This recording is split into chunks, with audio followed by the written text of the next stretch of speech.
ሰላም ቤተሰቦች እንዴት ናችሁ? በያላችሁበት ሰላማችሁ ብዝት ይበልልኝ። እንግዲህ ዛሬም አብርሃምና ሩታ በድጋሚ ተገናኝተዋል ማለት ነው። እዛው ቡታጅራ ይገኛሉ። እንግዲህ ዛሬ ፕራንክ ይሁን ትዕዛዝ ይሁን በጣም ፈን የሚያደርግ ቪዲዮ ነው ቤተሰቦቼ። እንግዲህ ሩታና አብርሃም ወደ ድሮ ተመልሰዋል ማለት ይቻላል። አሁን ላይ ታርቀው ሩታና አብርሽ የተለያዩ ፕራንኮችን ለመስራት እየሞከሩ ይገኛሉ። የድሮ ቫይቡ የመጣ ነው የሚመስለው። በቃ ድሮ እንደዚህ አብሮ ተፍተፍ ሲሉ ነበረ ፕራንክ ላይ። አሁን ያ ጊዜ የተመለሰ ነው የሚመስለው። ያን ጊዜ እያስታወሱን ይገኛሉ ማለት ነው። እንግዲህ ደስ በሚል ቪዲዮ እንግዲህ አብርሽን አስረግዞት እንግዲህ ልጁ ያው እንደምታውቁት ነው። ያው ድሮም ማርገዝ ነው የቀረው። ያው ታውቁታላችሁ። እኔ አሁን መሳደብ ትቻለሁ። ነገር ግን በቃ አስረግዞት ቁጭ ብድግ እያስባሉት ይገኛሉ። እስቲ ምንድን ነው የተፈጠረው የሚለውን ነገር አብረን እናያለን ቤተሰቦቼ። ላይኳን ጠቅጠቅ አድርጓት፣ ወደ ቪዲዮ እንሄዳው እና ዛሬ ጥሮሽ አብርሽን ማስተማር እንዳለብን፣ ምን አይነት ሁኔታ ውስጥ እንዳለሽ፣ ምን አይነት ህመም ውስጥ እንዳለሽ እንዲረዳ ፈልጋለሁ። ይሄንን አባብ ሆዱ ላይ አስረንለት እናሸክመውና ምን አይነት ስሜት እንዳለው እንዲረዳ ፈልጋለሁ። አትስማማም? በዚህ ትምህርት አያስፈልገንም ብለህ ታስባለህ? የትኛውም ሰው ትምህርት ያስፈልገዋል፣ ግን አልገባኝም ብቻ ወይም ደግሞ ድካሟን ተረድተሃታል? ያንን ለመረዳት እኮ የግድ በእሷ ቦታ መሆን የለብኝም። ያው የትኛውም ሰው ላይ የሆኑ ስሜቶች አሉት። ያው በታላቃቴም በእናቴም ያየኋቸው ነገሮች አሉ። እንግዲህ አብርሽ ስቃዩን አውቀዋለሁ፣ ወይም እሷ በዚህ በእርግዝና ሰዓት እያሳለፈች ያለውን ቻሌንጆች እረዳዋለሁ፣ አውቀዋለሁ፣ በእህቶች አይቻለሁ ምናምን እያለ ነው። ቤተሰቦች እንግዲህ መጀመሪያ ልናመሰግን የሚገባው ነገር ፈረንጁ ይህን ነገር እንደ ሀሳብ በማምጣቱ በጣም ሊመሰገን የሚገባው ነገር ነው። ምክንያቱም አብርሃም እንደምታውቁት ነገሮችን በቲዎሪ የሚረዳ ሰው አይደለም። የሆነ ብትነግሩት የሆነ በቃ በቀላሉ የሚረዳ ሰው ስላልሆነ ነገሮች ከቲዎሪ አልፈው በተግባር እናሳይ በማለት ነው ይህን ሀሳብ ያመጡትና በሚገርም ሁኔታ አሪፍ ሀሳብ ነው። ልጁ እንግዲህ ፕራክቲካሊ ነገሮችን እንዲማር ለማድረግ ያቀዱት እቅድ ነው። በእኔ በኩል ተመችቶኛል። ነገር ግን ልጁ ይሄን ነገር አውቀዋለሁ ወይ እረዳዋለሁ ምናምን የሚለው ያው ሳክስ ነው ቤተሰቦቼ። ምንም ነገር ወፍ የለም። ቢረዳ ኖሮ እስካሁን ድረስ ሩታ እንደዚህ እርጉዘው ሆና ይህን ሁሉ ነገር ባላሳለፍን፣ ይህ ሁሉ ጭቅጨቃም ባልመጣበት አይደል? ስለዚህ አብርሃም ይረዳዋል ምናምን እሱ በቃ ለትንሽ ደቂቃ እንኳን ምን አይነት ስሜት እንዳለው እንድትረዳ እኔም ሞክሬው ነው የመጣሁት። እኔም ስለሞከርኩት ነው አንተም እንድትሞክረው እያደረኩኝ ያሉት። ችግር የለውም ግን መምረጥ ታፈልኝ። ያው ከጀርባ እዚህ ጋር ፔስታል አለ። ወገብ ላይ ሙሉን ጠቀልለዋለን እንትንና ሀባቡን ካረግነው በኋላ ማለት ነው። ወገቡ ላይ ጠቅልለን እንደዚህ ከዛ ከር ማለት ስላለብኝ ጃኬቱን ላውልቀው እዚህ ትከሻው ላይ ጭምር እንደዚህ ታሰረ ሙሉ ታሰረ። ቤተሰቦቼ ሊያስረግዙት ነው። አረገዘ በቃ። አይ የወንድ ልጅ እንትን ወይኔ። አሁን ብላችሁ አሁን በቃ እንደ እርጉዙን እሷ የምትሰቃየውን ስቃይ ፊል እንድታረገው በተግባር እናሳየ ብላችሁ እንግዲህ ዱባ ልታስረግዙት ነው። ልጁ እንደዚሁ ዱባ አይወድም። ጭራሽ ደግሞ ዱባ አስረግዛችሁ ልታስወልዱ ነው። ምን ማለት ነው? ግን ሀባቡ እጡ ነው። ልብሴን እንዳያበላሽ ችግር የለም። የሚቆሸሽም ዛሬ መስዋዕትነት ትከፍላለህ። በዚህ ከቻለው ሜቢ ነው ግን አይመስለኝም። ስለዛ እንዴ ከወዳለ እኮ ግዴታ ቀለል ያለ አታምራም ታዲያ መሸከም አለብህ። እኔ ቀለል ያለ ነገር አልተሸከምኩም። ተሸከም። አንድ ሀባብ ስንት ኪሎ ይሆናል ቤተሰቦች? 4 ኪሎ ይበልጣል? 4 ኪሎ አይበልጥም። አንድ ልጅ ስንት ኪሎ ይሆናል? 5 ኪሎ 6 ኪሎ ሲወለድ። ስለዚህ ያው ፌር ነው፣ ተመጣጣኝ ነው። ይህን እንግዲህ ሆዱ ላይ ማሰር ነው ማለት ነው። እንግዲህ አብርሃም ይችለዋል ወይ አርግዞ እስቲ ምን እንደሚመስል እናያለን። አሁንም አብራችሁ ይሁኑ።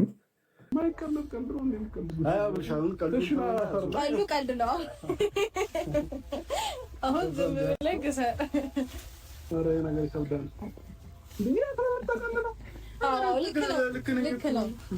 ልክ ነው እኮ እሱ ያዛር ባንታ አባቡ ያዞኛም ተቀበል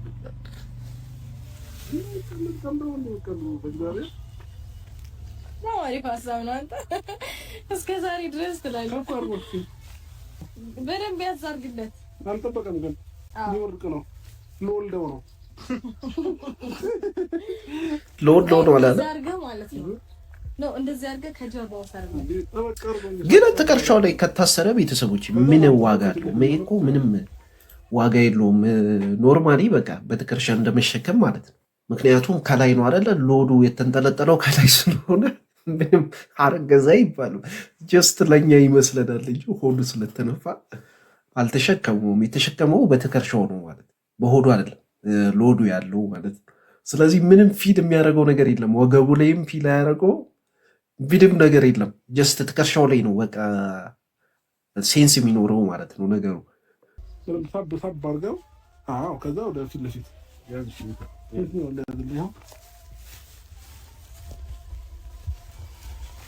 ወገብ፣ ኩላሊት እንዴት እንደሚያም ስሜቱን እስቲ እዩት።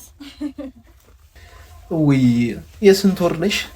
ይህንን ነገር እውነት 9 ወር መሸከም ይሄን እኮ አከለም ልጅ ምን 10 ኪሎ አይሆንም እንዴ? 10 ኪሎማ አይሆንም በጭራሽ። እኔ በኪሎ ነው የገዛሁት 5 ኪሎ 5 ኪሎ ልጅ በነገር ላይ ይወለዳል። ከቦርጭም የ8 ወር እርጉዝ ማለት ነው ቤተሰቦች ተመልከቱ። የእሷንም ተመልከቱ፣ የእሱንም ተመልከቱ። ተመሳሳይ የ8 ወር እርጉዝ አብርሽ የ8 ወር እርጉዝ ምንም አልተናነሰብኝም አይደል? በጣም እሺ። ስለዚህ ፍላጎታችሁ ምንድነው? ፍላጎታችን ቁጭ በል ቁጭ ብዬሽናለሽ ወይ ደግሞ ጫማህን እሰረው ጫማህን ፈታ እሰረው። እንዴት ብዬሽ ነው የምፈታው? እንዴትም ብለህ ይሁን ፈታ እሰር ጫማህን። ይልቁን እንዴት ነው የሚሻለው ነው ምን ነግርህን ነገር እሺ እንትን በልን ምን ተግባራዊ አድርገው መፍታ ማውለቅ ሳይሆን እንደዚህ ክሩን ጎንበስ ብለህ ፈተህ እሰራው። ፈታበት ነው ጉዱ። አይቻልም። ምንም መተጋገዝ ይከብዳል። ቤተሰቦች እግዚአብሔርን ጫማ መፍታት ይከብዳል። ኢምፖሲብል ነው። በስማ በርታ እንዴ አሁን ፈታህዋል። ለማሰር ደግሞ ሞክር ኮበስ። አረ ማሰር አይታሰብም። ቤተሰቦች በጣም ይከብዳል። እንዴ አሁን ራሱ እንኳን ልጅ ይዛችሁ ልጁ አሁን ትጠነቀቃላችሁ። አሁን ይሄ ደግሞ ዱባውን ይዞ ሀባቡን ይዞ አስቡት እንግዲህ ምን እንደሚፈጠር። ጫማ ክፍት ጫማ ነው አይደል የምናደርገው? ቁጭ ብላ እኛ ለመሽናት እንደምንሞክረው ሞክር። ሽናዙ ላይ የምር አይደለም ግን ቁጭ ብላ ለመሽናት ሞክር። እንዴ ስለይ ፓር ለምሻለው ወርደህ ቁጭ በል እንዴው ታማሪት ተሽራለች። ወርደህ ቁጭ ብለህ ለመሽናት ሞክር። ኧረ ምን እየተካሄደ ነው? እንደ ሴት ሽና እያሉት ነው ያረብሱ ምንድን ነው? ኧረ ምንድን ነው ቀጣጣችሁ እናንተ እንዴ? ኧረ ወንድ ልጅ ነው ትንሽ ፈሩ እንዴ? ምንድን ነው ይሄን ያለሽ? እርግዝና ሆነሽ እንዴ? እንደ ሴት ሽና ወርደሽና እንዴ? ያ እኮ ተፈጥሮ ነው በቃ። እንዴ ምን ያርጋችሁ ልጁ እንዴ? ግዴታ ምን ማለት ነው? ምን ማለት ነው? እንደ ሴት ሽና አሁን ይሄ አሁን በቃ የዘላለም እንትን ነው የሚሆነው እንዴ? እስቲ ለማንኛውም ከሸና እኔ ግን አላደርጉም ቤተሰቦች። ኧረ በስመ አብ እንዴ! ሞክረው ና ተነስ ቶሎ በል ብድግ ተነሳ እንዴ! ወይ ነው ነፈ ቁምና ከዛ ቁጭ ለማለት ሞክር እንዴ። አብርሽ እሷ እኮ እንደዚህ እኮ አትታገለችም።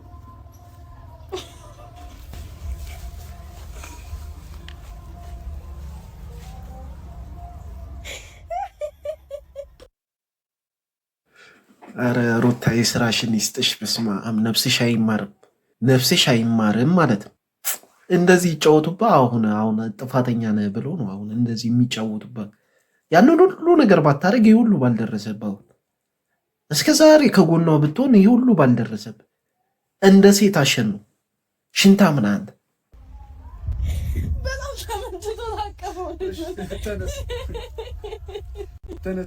ደግሞ አይታችሁታል ቤተሰቦች። በስማ ማስመሰለው እኮ ቁጭ እንዴ!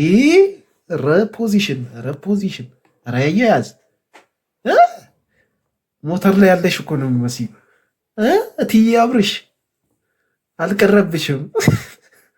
ወይኔ ደግሞ ልጁን ደግሞ ደረቱ ላይ መጣ እኮ በአፉ ነው እንደሚወልዱ ይሁን። እስቲ ለማንኛውም የስራችሁን ይስጣችሁ። ለማንኛውም ወንድ ልጅ ግን እንደዚህ ማድረግ ትክክል አይደለም። ለወደፊቱ እንደዚህ አታደርጉ። ማንም ወንድም ላይ እንደዚህ ሲደርስ ጥሩ አይደለም። ቤተሰቦቼ ይህን ነገር ልደግፉ አይገባም። ሴቶችም ወንዶችም ልትቃወሙት ይገባል። ትክክል አይደለም እንዴ! ግዴታ የሚስቱን እንትን ማወቅ ያኛው ተፈጥሮ ነው። እዚህ ጋር ደግሞ ሌላ ታሪክ ነው እንዴ! ምን አስባችሁ ነው ቤተሰቦች? ኧረ በስመ አብ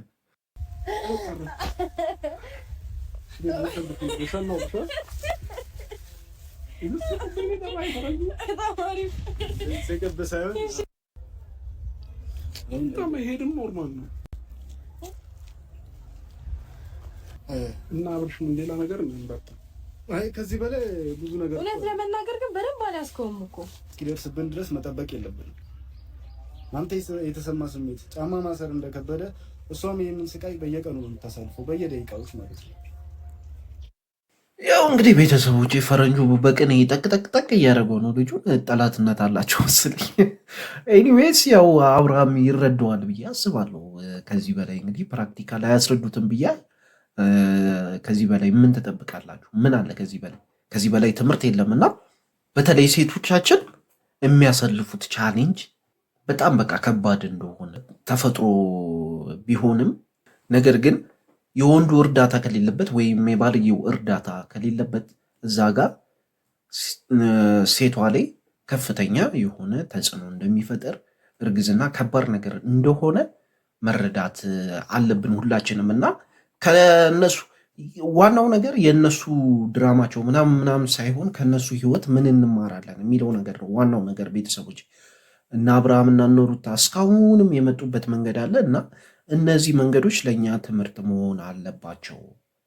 ከነሱ ህይወት ምን ተምረን ላይፋችን ላይ ደግሞ ምን ልንጨምር እንችላለን፣ ምን አዳፕ ልናደርግ እንችላለን የሚለው ነው ዋናው ጥያቄ። እና ሁላችሁም ሞር ኢሞሽናል ምናምን ከመሆን ላይፉን ወደኛ አምጥተ ነው ከነሱ ህይወት ምን ልንማር እንችላለን፣ ምንድነው መጥፎ ነገሩ፣ ምንድነው ጥሩ ነገሩ፣ የምንማረው ምንድነው፣ መጣል ያለብን ነገር ምንድነው የሚለው ነው ዋናው ነገር። እና በቃ ሴቶቻችን ምን ያህል ቻሌንጅ እንደሚያሳልፉ ምን ያህል በእርግዝናቸው ወቅት የባላቸው እርዳታ ከሌለ ምን ያህል ችግር ውስጥ ሊገቡ እንደሚችሉ እና በጣም ስቃይ ውስጥ ሊገቡ እንደሚችሉ ከነሱ ላይፍ መማር እንችላለን። እና ብዙም ይህን ማለት ይከብዳል። ነገር ግን በቃ ብዙዎቻችሁ በዛ መንገድ ነው መሄድ ያለባችሁ። ከነሱ ላይፍ ለመማር ነው መሞከር ያለባችሁ ሞር ኢሞሽናል ምናምን ከመሆን ይልቅ ማለት ነው። እና የዛሬ መልእክቴ ነው ይሄ። የቀረ ነገር የሆነ ነገር ካለ እኔና እንዝገው። ስለዛ ምንም ነገር ብትል ምንም ነገር ብታስቀይመ እንኳን በዚህ ሰዓት መረዳት ወይም ደግሞ ከጎኗ አትለይ የምንል ለዚህ ነው። ገባረለ ታስፈልጋታለህ። ቢያንስ አንተ ካለ ጫማ ታሰለታለህ፣ አትቸገርም። አሁን እኮ በዚህ ነገር መጀመሪያ እሷ ፈቃደኛ መሆን የለባትም። እኔ እኮ አይሆንም ተጎንሻለሁ ማለት ነው። መጀመሪያ እሷ ፈቃድ ይፈልጋል። ይሄ ነገር ግን ይከብዳት ምሬ ነው። እግዚአብሔርን ያለክማል። አንደኛው ገቤን አመመኝ፣ ሁለተኛ ነገር ረጅም ሰዓት መቆም አልቻልኩም፣ ሶስተኛ ነገር ደግሞ ማለት ነው ኪሎ በጣም ከባድ ነው፣ ትልቅ ሀባብ ነው እና አልቻልኩም። ምናልባት እነዚህ ስሜቶች አሁን አይደለም መረዳቸው፣ መጀመሪያም ሳልረዳቸው ቀን አይደለም። ግን አንዳንድ ጊዜ ያው ደርሶበት ይኸው ካላችሁኝ፣ ግን ያው ደርሶብኝ ያው አሳይታችሁኛል። ለእሱ ላሳያችሁኝ አመሰግናለሁ።